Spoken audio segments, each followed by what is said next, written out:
یہاں پہ ایک بہت امپورٹنٹ پوائنٹ ہے جو اب ہم ڈسکس کریں گے کہ ایسا شخص جس کو یہ بیماری ہوئی، فار ایگزامپل کووڈ-19 ہوئی، پھر اس کے بعد وہ ریکور ہو گیا، تو اس شخص کے ذریعے سے کوئی دوسرے شخص کی بھی جان بچائی جا سکتی ہے۔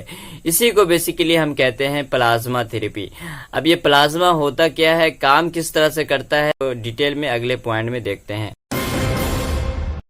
پلازما یلوئش اور لیکوڈ کمپوننٹ ہوتا ہے۔ آپ جانتے ہیں کہ ہمارے بلڈ کے اندر کئی انڈسپینسیبل کمپوننٹ ہوتے ہیں، اسی میں سے ایک بڑا حصہ یا ایک میجر پارٹ جس کو کہہ سکتے ہیں آپ، پلازما کا بھی ہوتا ہے۔ پلازما دکھنے میں کچھ اس طرح سے دکھے گا، آپ کے اسکرین پر جو تصویر ہے آپ دیکھ سکتے ہیں۔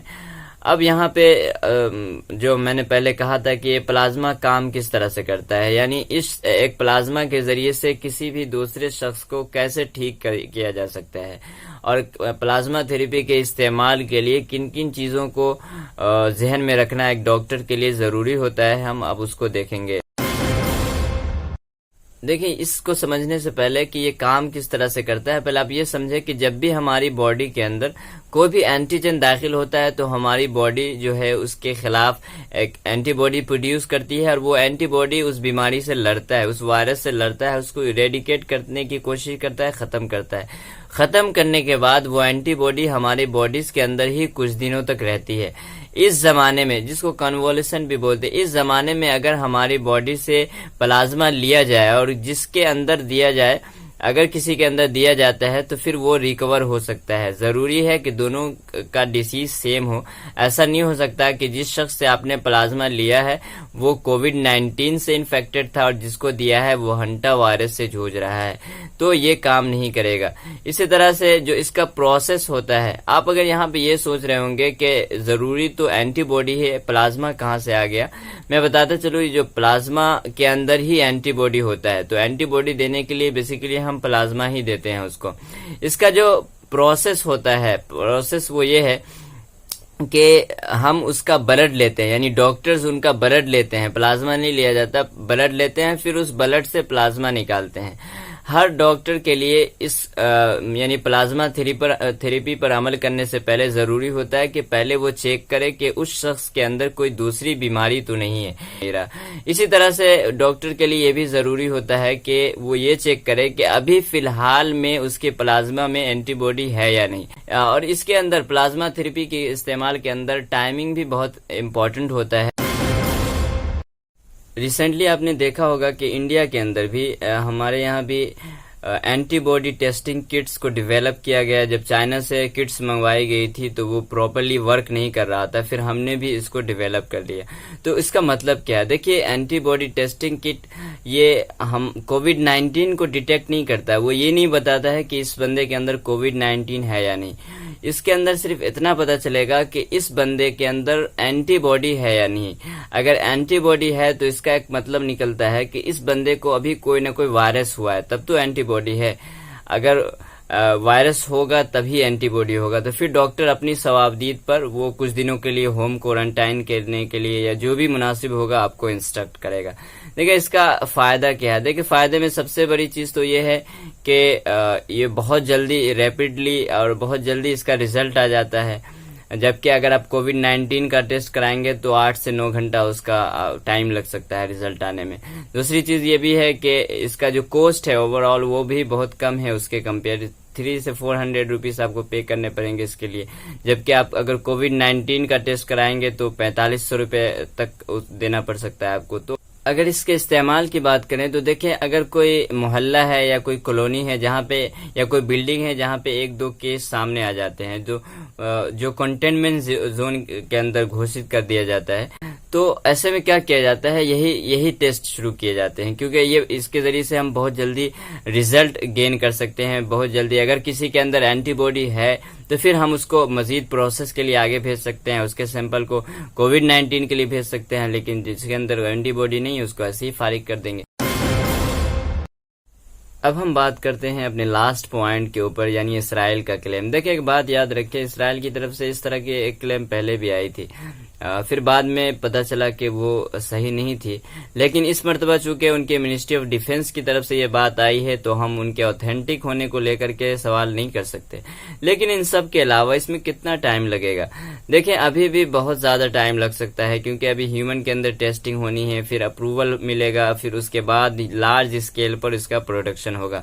تو ایک عام انسان تک آتے آتے اب بھی اس کے اندر 6 سے 8 سے 10 مہینے یا سال بھر تک لگ سکتے ہیں۔ دیکھیے یہ اس وقت ہوگا جب اس پہ کوئی ڈرٹی پالیٹکس نہیں ہوئی، کیونکہ جس طرح سے اس پہ کنٹروورسی یعنی ویکسینیشن پہ کنٹروورسی چھڑی ہوئی ہے، جس طرح اس پہ پالیٹکس ہو رہی ہے، تو یہ کہنا بہت مشکل ہے کہ 2 سال سے پہلے آپ کو کوئی بھی ویکسین ملنے والی ہے۔ تو this is the end of the video. میں امید کرتا ہوں کہ یہ ویڈیو آپ کو اچھی اور انفارمیٹیو لگی ہوگی۔ اگر اچھی لگے تو ضرور لائک کیجیے گا، شیئر اور سبسکرائب کیجیے گا۔ So thanks for watching and have a nice day.